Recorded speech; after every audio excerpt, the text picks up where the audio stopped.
दोबारा होश आया तो मैं उसी हालत में इससे बंधा दूं का तूं झूल रहा था। हाल बत्ता मैंने खुद को पानी से शराबोर पाया था। मेरी आंखों के गिर्द धुंध झटी तो मैंने सामने कासू जल्लाद को पानी की बाल्टी पकड़े खड़े पाया। पानी उसने ही मुझ पर उंडेला था। मुझे होश में आता देखकर उसने पानी की बाल्टी एक तरफ रखी और जल्दी से तगारी की तरफ बढ़ा और एक बार फिर हंटर को तेल में भिगोने लगा। मुझ में अब मजीद ये अजाब सहने की कहां सकत थी। मैं तो कभी इस हालात से गुजरा ही नहीं था। मेरे ख्वाबो ख्याल में भी न था कि कभी मुझे थाने में इस तरह आदी और खतरनाक मुजरिमों की तरह जान गुसल तशद्दुद से गुजारा जाएगा। मैंने अपने मजरूब वजूद की बची कुची ताकत को बमुश्किल यकजा करके लरजीदा होंठों से बोलने की कोशिश की। तो तुम्हें खुदा का वास्ता मुझ गरीब पर जुल्म ना करो, मैं बेकसूर हूँ, मुझे मत मारो। वो जल्लाद सिफ्त कसाई मुझे घूरते हुए बोला, अच्छा तो अभी तक दिमाग से हवा नहीं निकली है, ठहर जा, अब तेरी शलवार उतार कर लिटरेशन करना पड़ेगी। उसने ये कहा और मेरी तरफ बढ़ा। एहसास जिल्लत से मेरी हालत गैर हो गई। ठहरो, मैं एकदम चिल्लाया और उसकी आंखें चमक उठी। मैंने शिकस्त खुर्दा लहजे में कहा, बस करो, अब तुम जो कहोगे मैं वो ही कहूंगा। ये कहकर मैंने चेहरा झुका दिया। मेरा ख्याल था कि अब ये कासू जल्लाद मेरे हाथों को छत से झूलती रस्सी से आजाद कर देगा, मगर दूसरे ही लम्हे मेरी समातों में एक शनासा सी आवाज उभरी, क्यों मियां शौकत, होश ठिकाने आ गए? इस मकरू लहजे की मनहूस आवाज पर मैं बुरी तरह ठटका और सर उठाकर कासू जल्लाद की तरफ देखा। वो वहीं मौजूद था, मगर उसके चेहरे के बजाय वहां एक आंख वाले जगदोश का चेहरा था। पहले तो फौरी तौर पर मेरे रोंगटे खड़े हो गए, मगर फिर दूसरे ही लम्हे मेरी आंखों से नफरत की चिंगारियां फूटने लगी। मगर मैं पहले ही अजियत में मुब्तला था और नकाहत के मारे मुझसे बोला भी नहीं जा रहा था। जगदोश कहकहा मारते हुए दोबारा खबीसाना मुस्कुराहट से बोला, मैं चाहूं तो तुझे चुटकी में इस मुसीबत से छुटकारा दिला दूं, अगर तू मेरा और सोनी का पीछा छोड़ने पर राजी हो जाए। मैंने नफरत से उस पर थूक दिया। उसका मनहूस चेहरा एहसास से जिल्लत से और मकरू हो गया और फिर वो भिन्ना आकर बोला, ठीक है, फिर मैं भी तुझे फांसी के तख्ते पर चढ़ा के रहूंगा, मर अब इसी तरह एरियां रगड़ रगड़ कर। इसके बाद उसका चेहरा गायब हो गया और अब मेरे सामने वो ही कासू जल्लाद खड़ा था। क्या कहता है फिर, मानता है हमारी बात या फिर उधेड़ूं तेरी खाल? नहीं, मैं बशकिल इतना ही कह पाया था और फिर उसके सहारे झूल गया। और फिर मुझे नींद बेहोशी के आलम में एक बार फिर हवलदार करीमदाद के सामने पेश किया गया। मुझे दो सिपाहियों ने दाएं बाएं बाजुओं से संभाला हुआ था और मेरी आंखों के सामने धुंध सी छाई हुई थी। पानी मेरे लर्जीदा होठों से बमुश्किल निकला। फिर मैंने हवलदार की तहकुमाना आवाज सुनी, इसे पानी पिलाओ। इसके हुक्म की देर थी कि फौरन मेरे लबों पर पानी का गिलास लगा दिया गया। पानी की बरोदत ने मेरे जलते हुए वजूद में ठंडक सी भर दी। मैंने सारा गिलास खत्म कर दिया और एक और मांगा तो वो भी गटागट पी गया। अब बोल क्या कहता है, मगर याद रखना, इस बार अगर मैंने तुझे कासू जल्लाद के हवाले किया तो वो तेरी खाल उतारे बगैर नहीं रुकेगा, हवलदार ने तहदीदी लहजे में कहा और मैंने फूली हुई सांसों के दरमियान कहना शुरू कर दिया, हाँ जी, मैंने ही चौधरी हशमत अली खान के कहने पर ही चौधरी आलम खान का कत्ल रानी के हाथों करवाया था। ये हुई ना बात। हवलदार खुशी से कलकारी मारते हुए बोला और फिर पहले से एक तहरीर शुदा कागज मेरे सामने लहराते हुए बोला, चल शबाश पुत्र, इस पर अपने दस्तखत कर दे, चल जल्दी कर। उसने मुझे कलम थमाना चाहा, मगर मैं बोला कि मुझे तो अपना नाम भी लिखना नहीं आता, मैं अंगूठा लगा देता हूँ। मेरे जहन में अचानक ये ख्याल आया था, हालांकि मैं तो 10वीं पास था। हवलदार को पहले तो हैरानी हुई, फिर उसने जैसे जान छुड़ाने की खातिर यही किया और एक स्याही वाले स्टैम्प पैड पर मेरा अंगूठा रगड़ा और फिर उसने पहले से तहरीर शुदा खुद साख्ता बयान में टिका दिया। इसके बाद मुझे दोबारा हवालात में बंद कर दिया। वहां रानी भी मौजूद थी, जिसे सिपाही अंदर धकेल कर वापस लौट गए थे। मैं उखड़े हुए पलस्तर वाले फर्श पर चित लेट गया था। रानी एक तरफ खड़ी दीवार से पुश्त टिकाए बैठी थी।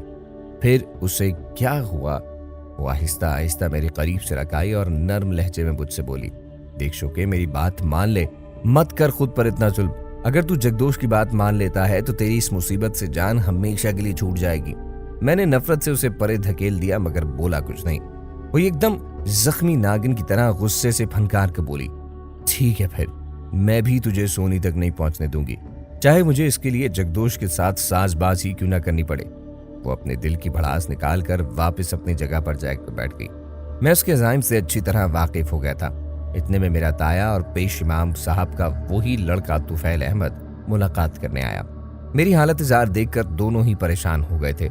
ان کو دیکھ کر میرے ذہن میں زکریا کا خیال آیا اور پھر میں نے انہیں ساری بات بتا دی کہ مجھ پر تشدد کر کے جھوٹے بیان والے ایک خود ساختہ کاغذ پر میرا انگوٹھا لگا لیا گیا تھا۔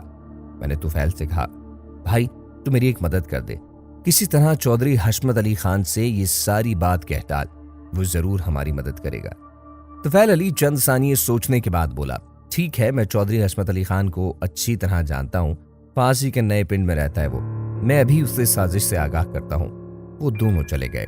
یہ اس شام کا ذکر تھا اور تھانے میں اچانک جیسے لوگوں کا سیلاب امٹ آیا۔ لوگ حوالدار کے خلاف نعرے بلند کر رہے تھے اور مجھے خوشگوار سی حیرت ہو رہی تھی۔ پھر چند پولیس والوں کو میں نے ادھر ادھر بوکھلاتے ہوئے دوڑتے دیکھا۔ اس کے بعد 2 سپاہی دوڑتے ہوئے میری بیرک میں آئے اور مجھے اپنے ساتھ لے گئے۔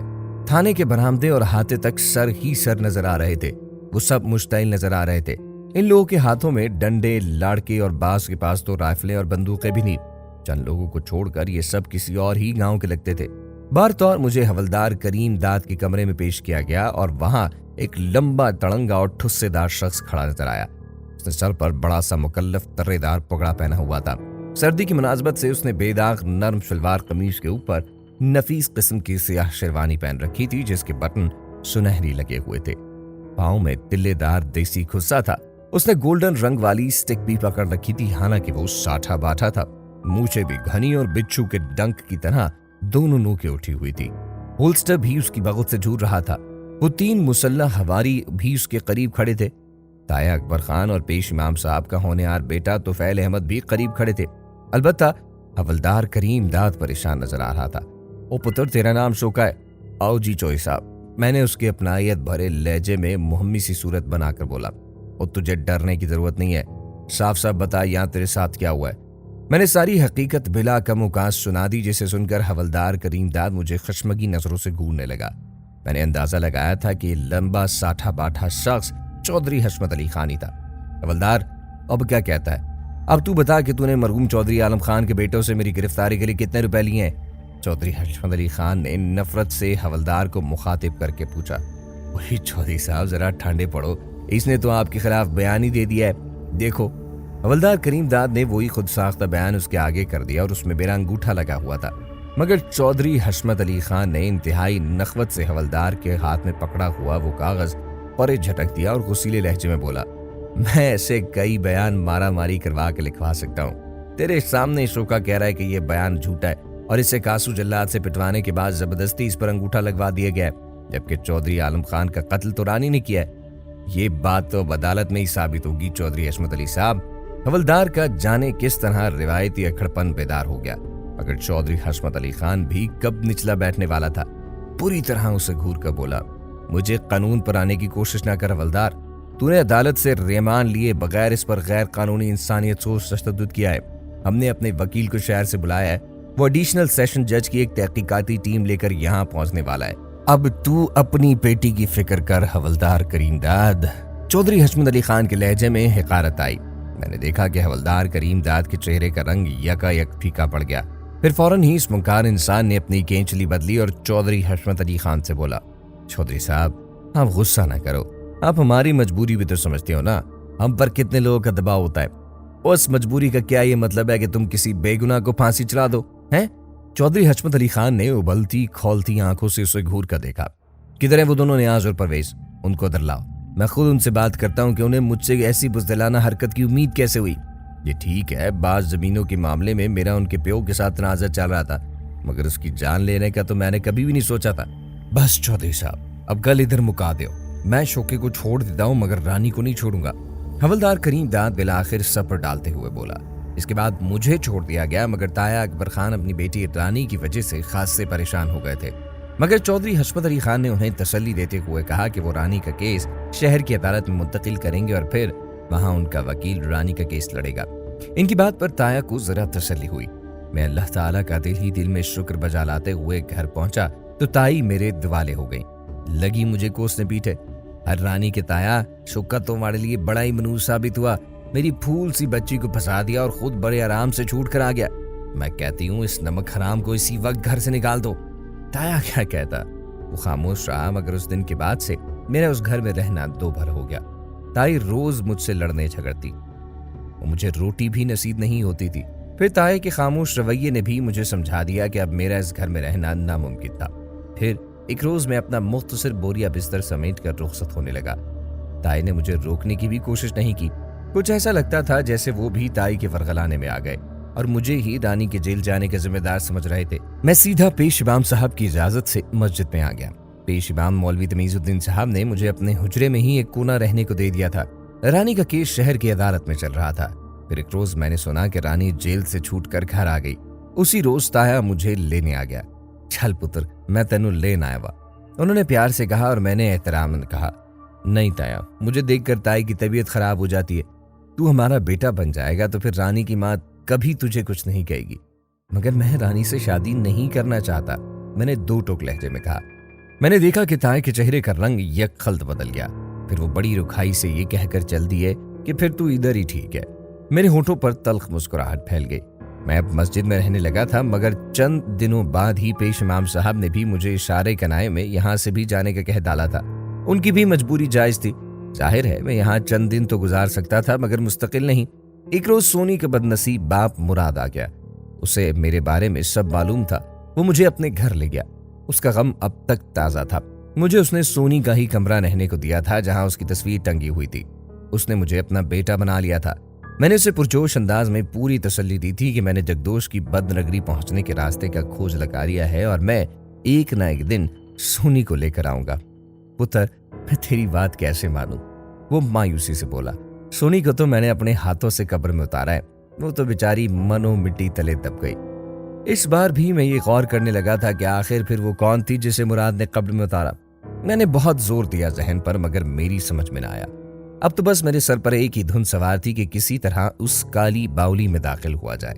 चुनाचे अगले रोज मैं सुबह सवेरे उठा और मकतूल चौधरी आलम खान के गांव का पता मैं यहाँ ही इधर उधर से जान चुका था। चुनाचे में अल्लाह का नाम लेकर निकल खड़ा हुआ। मकतूल चौधरी आलम खान का गांव यहाँ से ज्यादा दूर न था। मैं पैदल ही चल पड़ा। जैसा कि मज़कूर हो चुका है कि मैंने चालाकी के साथ रानी से काली बाउली तक जाने वाला रास्ता उगलवा लिया था, इसीलिए मैं बासानी अपने मतलूबा रास्ते पर चला जा रहा था और बाबा कमाल शाह के दिए हुए दो तावीज मेरे पास महफूज थे। मकतूल चौधरी आलम खान के गांव की हुदूद शुरू हो चुकी थी। काली बाउली उस गांव की शुमाली की तरफ आखिरी हुदूद पर थी। मेरे अतराफ में कमाद के खेतों का सिलसिला था और मैं उसके दरमियान बने बल खाते पगडंडी नुमा रास्ते पर चला जा रहा था। अचानक मैं चलते चलते ठिठक कर रुक गया, क्योंकि मान ही मुझे 4-5 मुसल्लह अफराद ने घेरे में ले लिया था। इनमें एक लंबे तड़ंगे शख्स को देखकर मैं परेशान सा हो गया। ये मकतूल चौधरी आलम खान का बड़ा बेटा चौधरी नियाज था। वो मेरी तरफ खश्मनाक नजरों से घूर रहा था। ओ नानजार, तूने हमारे गांव में दाखिल होने की जुर्रत कैसे की? क्या अब अपने बाप चौधरी हशमत अली खान के कहने पर यहाँ कोई नया गुल खिलाने आए? उसने जहरखुन लहजे में मुझे घूरते हुए कहा। मुझे अंदाज़े गुफ्तगू तो नागवार गुजरा, मगर मैं मसलहतन उसे जब्त करते हुए बोला, मुझे मालूम न था, गलती हो गई, मैं दूसरे रास्ते से चला जाता हूँ। ये कहकर मैं पलटने लगा तो चौधरी नियाज की कड़कदार आवाज गूंजी, ठहर जाओ। मैं चौंक कर रुका और इसी लम्हे वो अपना मुसल्ला हवारियों से बोला, इसे ले चलो डेरे पर। मैं सुन हो गया। मैंने एहतजाज करना चाहा, मगर उसके चारों हवारियों ने मुझे छाप लिया। चंद कदम आगे रवाना हुए तो उनकी जीप भी वहीं खड़ी थी। मुझे जबरदस्ती जीप में सवार कराया गया और फिर चौधरी नियाज की ड्राइविंग सीट के बराबर वाली सीट पर बराजमान होते ही जीप एक झटके से आगे बढ़ गई। मेरे अंदर बुरी तरह पकड़ धकड़ मची हुई थी। मुझे चौधरी नियाज के इस रवैये पर बहुत तैश आ रहा था और थोड़ी देर बाद जीप रुकी और मुझे बाजुओं से पकड़कर नीचे उतारा गया। सामने सुर्ख ईंटों की एक बुलंद इमारत थी। मैं यही समझा था शायद मुझे हवेली लाया गया था, मगर ये उनका डेरा था, जिसे बैठक कहना ज्यादा मुनासिब होता। वो मुझे अंदर ले आया। यहाँ 2 चारपाइयां और बैठ की कुर्सियां बिछी हुई थी। मुझे एक चारपाई पर धकेला गया। मैं उस पर गिर सा गया। फिर चौधरी नियाज मुझे ईमानदाना नजरों से घूरते मेरी चारपाई के करीब आया और फिर एक टांग चारपाई पर टिकाकर इनाद भरे लहजे में बोला, ओए, तू क्या समझता है? तू अगर अंधे कानून से बच गया तो हम भी तुझे छोड़ देंगे। मैं तो तेरी बोटियां नोच कर कुत्तों को खिला दूंगा। मैं उसकी खतरनाक अज़ाइम जानकर जरा सा डर गया और बोला, चौधरी साहब, आप मेरे पीछे क्यों पड़े हैं? कत्ल तो रानी ने किया था, वो बरी हो गई है, भला मैं क्या कर सकता हूँ? मैं तो शुरू से ही बेकसूर था। चौधरी हशमत अली खान से तुम दोनों आशिक मशूक का पुराना गठजोड़ लगता है। वो बेहूदगी से बोला, ये झूठ है। अगर ये झूठ है तो फिर तुम्हारा बाप चौधरी हशमत अली खान तुम्हारे मामले में क्यों पड़ा था? उसने न सिर्फ तुझे ही हवालात से रिहाई दिला दी बल्कि शहर के बड़े वकील की खिदमत लेकर रानी की भी अदालत से जमानत करवा ली। चौधरी साहब, आप कुछ भी समझे लेकिन यही सच है कि मैंने तो उसी दिन चौधरी हशमत अली खान को जिंदगी में पहली बार देखा था। आखिर को आपके भी खोजी होंगे, उनको तो मालूम होगा ही कि कभी उन्होंने मुझे चौधरी हशमत अली खान के साथ या उसके डेरे पर देखा है। मैंने मुदल्लल लहजे में उसकी तरफ देखा। मेरी बात पर उसके चेहरे का रंग जरा बदला और फिर वो सीधे खड़ा होकर एक गहरी हमकारी भरते हुए बोला, इसका कोई सबूत? इसका तो सबसे बड़ा सबूत ये है कि मुझे रानी ने भी धुतकार दिया और ताया ने भी घर से निकाल दिया है। मैं गरीब तो दरबदर हो गया हूं। मैंने मुस्मई सी सूरत बनाकर कहा, मगर हम तो अपने बाबा जानी का बदला जरूर लेकर रहेंगे और हमारी नजरों में तो रानी और तू दोनों ही कसूरवार हो। उसने सरसराते लहजे में कहा तो मुझे अपनी रीढ़ की हड्डी में सनसनी सी उतरती महसूस हुई। मगर चौधरी साहब, मैं तो बिल्कुल बेकसूर हूं। और चुप कर रहे, ये बेकसूरी का पहाड़ा हवलदार नु सुनावना। हम पहले तेरे टोटे करेंगे, फिर रानी को हिलाकर यहाँ उस पर अपने कुत्ते छोड़ेंगे। चौधरी नियाज ने जख्म खोरता लहजे में कहा। मैं लर्ज उठा और लगा दादो फरियाद करने, क्योंकि मैं जानता था कि इनसे लड़ने का कोई फायदा नहीं था। ये सारा इलाका इन्हीं लोगों का था और फिर मैं खुद एक यतीम लड़का था। अब तो ताया ने भी सर से हाथ उठा दिया था। चला चुप कर। चौधरी नियाज ने मुझे झड़का और फिर गहरे लहजे में बोला, अगर तू हमसे जान छुड़ाना चाहता है तो एक ही सूरत बन सकती है। वो कौन सी चौधरी साहब? मैंने जल्दी से पूछा। तुझे चौधरी हशमत अली खान का खून करना होगा। क्या? मैं सर तपा लर्ज उठा। हाँ, मैंने कोई फारसी नहीं बोली है। क्या कहता है फिर तू? मगर मैंने तो कभी एक मक्खी भी नहीं मारी है। मैं गरीब भला इन्हें बड़े चौधरी साहब का खून कैसे कर सकता हूँ? मैंने कपकपाते लहजे में कहा। अच्छा तो ठीक है, फिर इधर ही मरो। ये कहकर वो सब लोग मुझे वहां कैद करके चले गए। मैं इतने बड़े कमरे में तन्हा रह गया। मैं बहुत रोया, चिल्लाया, मगर किसी ने भी मेरी न सुनी। फिर मुझे जीप के स्टार्ट होने और उसके रवाना होने की आवाज सुनाई दी। वो लोग जा चुके थे। ये डेरा गांव की आबादी से दूर था। मैं थक हार कर जोलीदा सा चारपाई पर ढह गया। इस बार तो मैं बड़ी खतरनाक नौयत की मुसीबत में फंस चुका था। आज मुझे अपनी कम मायगी और बेबसी का बुरी तरह एहसास हो रहा था। साथ ही मुझे चौधरी नियाज की जालिमाना हरकत पर तिलमिलाहट भी हो रही थी। मैं अब बुरी तरह पछता रहा था कि काश मैं उस मनहूस काली बावली की तरफ जाने वाला रास्ता इस गांव से न अख्तियार करता। आखिर को काली बावली की तरफ 50 रास्ते जाते थे, मगर अब क्या हो सकता था? अब तो मैं बुरी तरह फंस चुका था। मुझे तो अपने ताया अकबर खान से भी ये उम्मीद न रही थी कि वो मुझे तलाश करने की भी जहमत गवारा करेगा। रफ्ता रफ्ता मुझे यूं महसूस होने लगा कि जैसे मैं चौधरी नियाज के हाथों बेमौत मारा ही जाऊंगा। मेरी समझ में नहीं आ रहा था कि मैं कैसे यहाँ से छुटकारा पाऊं। तब फिर अचानक जैसे मेरे अंदर गैबी आवाज उभरी और वो आवाज खुद मेरी अपनी थी। शौकत हुसैन, तूने अभी से ही हिम्मत हार दी। अभी तो तुझे जगदोश जैसे शैतान से मुकाबला करना है। उसके शैतानी पंजों से सोनी को आजाद कराना है। चल उठ, अल्लाह का नाम ले। तेरे पास तो बाबा कमाल शाह का तावीज है, तू क्यों घबराता है? तुझे अब हालात की इन सियाह आंधियों से निबर्दाजमा होना है। खुद को मजबूत बना, लोहे जैसा मजबूत। इसके बाद वो आवाज मातूम हो गई। एकाएकी मुझे महसूस हुआ कि जैसे मेरी रगों में गर्दिश करने वाला लहू पारा बन चुका है। मैं अपने अंदर एक नया जोश और एक नया वलवला महसूस करने लगा था। मैं अपने दाएं बाजू से बंधे तावीज को होले से थपथपाया और फिर एक नए अज़्म समीम के साथ चारपाई से उठ खड़ा हुआ। सबसे पहले मैंने कमरे का बारीक बीनी से जायजा लिया। ये कमरा मुस्ततील था और खासा बड़ा भी। कमरे के आखिरी हिस्से में काठ कबाड़ और कुछ अनाज वगैरह की बोरियां पड़ी हुई थी। कमरे की शुमाली और जनूबी दीवारों पर 3 पट की खिड़कियां भी थीं, जिन पर बाहर से आहनी ग्रिल नस थी। पट बंद थे। कमरे की छत खासी बुलंद थी और एक तरफ जरा बुलंदी पर खुला रोशनदान था जो आदमगुजार था।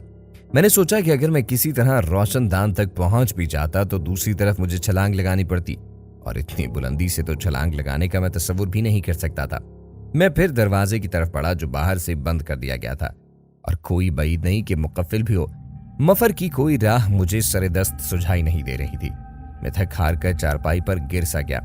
अचानक मेरे जहन में एक ख्याल बिजली के कूंदे की तरह लपका। मैंने खिड़कियां को तो जायजा ही नहीं लिया था। चुराचे में उठा और फिर पहले शुमाली दीवार वाली खिड़की की तरफ बढ़ा। उसे अच्छी तरह खोल कर देखा और फिर बाहर से मजबूत मगर जंग आलूद ग्रिलें नस्ती। मैं यहां से मायूस होकर दूसरी तरफ की दीवार वाली खिड़की की तरफ बढ़ा। इसे खोला तो वहां भी हस्बे तवक्को ग्रिल नस्ती। मैंने यूं ही जंग आलूद ग्रिल की मजबूती जानने के लिए उसे जरा हिलाया तो अचानक मेरे अंदर उम्मीद की जोत जागी। ड्रिल ढीली थी। मैंने जल्दी से कीलों का जायजा लिया तो मुझे एक तरफ की कीलों की पूरी कतार में से नस्ब से ज्यादा कीलें उखड़ी हुई नजर आईं और जो बाकी मांदा लगी हुई थी वो सब ढीली थी। मैंने सोचा कि अगर मैं जरा जोर लगाकर आहनी ग्रिल के इस जंगले को बाहर की तरफ झटके दूं तो यकीनन बाकी मांदा कीलें भी उखड़ जाएंगी। चुनाचे मैंने सबसे पहले खिड़की के अंदर से बाहर का जायजा लिया। वहां दूर दूर तक मुझे कोई जी नफ्स दिखाई नहीं दिया। तब फिर मैंने अल्लाह का नाम लिया और अपने दोनों हाथों से आहनी जंगले को बाहर की तरफ धकेलना शुरू कर दिया। इस अहम कोशिश में मुझे पसीना आ गया। मेरी मेहनत रायगा नहीं गई थी। जंगले की एक तरफ की कीलें निकलकर बाहर ही गिर गई थी और ऊपर नीचे की भी काफी हद तक ढीली पड़ चुकी थी। मुझे ये भी डर लगा हुआ था कि कहीं चौधरी का कोई आदमी इधर ना निकल आए, वरना मेरी सारी मेहनत इकारत चले जाने का खदशा था। मैं जरा देर सस्ताने को रुका तो अचानक एक ख्याल मेरे दिमाग में आया। मैं खिड़की से हट गया और जिधर काठ कबार पड़ा हुआ था मुझे वहां कुछ रंग आलूदा और पुराने बेकार ज़रई आलात के आहनी टुकड़े दिखाई दिए। मैंने एक मोटा सा भारी टुकड़ा उठाया और फिर खिड़की के करीब आ गया।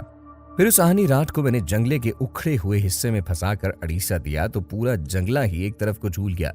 मुसरत के एहसास तले मेरा दिल बेतहाशा धड़कने लगा। फिर मैंने एक लम्हा भी जाया के बगैर खिड़की की चौखट पार करके बाहर कूद गया और दौड़ लगा दी। मैं अब चौधरी नियाज की गांव के हुदूद से दूर निकल जाना चाहता था और एक बंजर मैदान से लंबा चक्कर काटकर काली बाली वाले रास्ते की सिमत पर हो गया। मैं दौड़ता हुआ काफी दूर निकल गया। एक जगह मैं सांस लेने को रुका ही था मगर फिर आगे चल पड़ा। जाड़े की चमकीली खुशगवार धूप चारों तरफ फैल चुकी थी। मुझे शदीद प्यास सताने लगी और हलक मेरा सूख कर कांटा हो रहा था, मगर मैं रुका नहीं था और चलता रहा। हत्ता कि मुझे सामने जरा फासले पर धरीक के दरख्तों के करीब एक स्याह पत्थरों की मुंडीर वाला कुआं नजर आ गया। मेरे अंदर हलचल सी मचलना शुरू हो गई। मेरे दीरीना मकसद के हुसूल की पहली सीढ़ी मुझे नजर आ गई। मेरे अंदर का जोश और हौसला हवा होने लगा। मैंने गिरदोपेश का जायजा लिया और फिर तेज तेज कदमों से बावली की तरफ बढ़ना शुरू कर दिया। अभी मैं बावली से जरा फासले पर ही था कि अचानक आसमान पर स्याह घटा छा गई और तेज हवाओं के झक्कड़ चलना शुरू हो गए, मगर मैंने फिर भी पुरस्रार काली बावली की तरफ बढ़ना तर्क नहीं किया और बदस्तूर चलता रहा। उधर आन की आन में बादलों की गरजने की दिल दहला देने वाली आवाजें उभरी और देखते ही देखते तूफानी हवाओं के झक्कड़ों के साथ साथ धुआंधार बारिश का आगाज भी हो गया। मैं सारा भीग चुका था। तूफानी हवाएं मेरे कदम उखड़ने लगी। मुझसे तो अब एक कदम भी आगे बढ़ना दोभर हो गया था, मगर मैंने हिम्मत नहीं हारी और शोरीदा हवाओं के सर्द तरीन थप्पड़ों का मुकाबला करते हुए बमुश्किल आगे बढ़ा। मुझे ऐसा लग रहा था जैसे तूफानी हवाओं के ये तागूती बगोले मेरे वजूद को उठाकर कहीं दूर फेंक देंगे। मैं काली बावली के बिल्कुल करीब पहुंच गया था। फिर जैसे ही मैंने स्याह कुएं की मुंडेर पर अपना हाथ जमाया, एकदम जैसे हर तरफ खामोशी छा गई। पल के पल तूफान बादोबारा न सिर्फ थम गया बल्कि ऐसे गायब हो गया जैसे कुछ हुआ ही नहीं था। अब वही माहौल था, वही मंजर था। आसमान बिल्कुल साफ था, वैसे ही चमकीली धूप निकली हुई थी जैसे कुछ हुआ ही न था। मैं होंठ भींचकर तलखी से मुस्कुराया था, क्योंकि मैं समझ गया था ये उस मरदूद जगदोशी की हरकत हो सकती थी और क्या खबर ये मेरी नजर तक ही महदूद था। बार तौर मैंने तावीज पर हाथ धरा, अल्लाह का नाम लिया और मुंडेर पर चढ़ गया। नीचे कुआं तेरा और तारीख था। एक सीढ़ियां नीचे अंधेरे में गुम हो रही थी। कुएं की अंधी गहराई को देखकर मेरा दिल हौलने लगा। जी में आया कि वापस भाग जाऊं, मगर फिर दूसरे ही लम्हे मनमोनी सोनी का रुखे रोशन चश्म शौक में उभरा तो मेरे अंदर आपो आप ही एक अजीब सी नई कुव्वत औद कर आई। फिर मैंने दिल मजबूत किया और जैसे ही सीढ़ियों पर एक कदम उतारा, अंदर कुएं की तारीक गहराइयों से एक गूंजीली आवाज उभरी, खबरदार अंदर उतरने की गलती मत करना, वरना सारी उम्र इसकी तारीक गहराइयों में पड़े सड़ते मरते रहोगे। अब भी वक्त है, वापस लौट जाओ। कुएं की तारीक गहराइयों से उभरने वाली इस गूंजदार आवाज को मैंने फौरन पहचान लिया था। यह आवाज मरदूद शैतान के चेले जगदोश की थी, मगर मैं अब कहां रुकने वाला था। लिहाजा मैंने दूसरा पांव भी सीढ़ियों पर टिकाया और नीचे उतरना शुरू कर दिया और उतरता चला गया, हत्ता कि सीढ़ियों के आखिरी सिरे तक जा पहुंचा, मगर कुएं की तह या जमीन तक फिर भी मेरे पांव नहीं पहुंचे थे। अब तो मैं बड़ा सटपटाया। ऊपर देखा तो कुएं का रोशन सिरा बहुत छोटा और खासी ऊंचाई पर नजर आ रहा था। नीचे तारीकी थी, खटाटोप तारीकी। फिर मैंने अल्लाह का नाम लिया और सीढ़ियों के इख्तितामी हिस्से से नीचे छलांग लगा दी।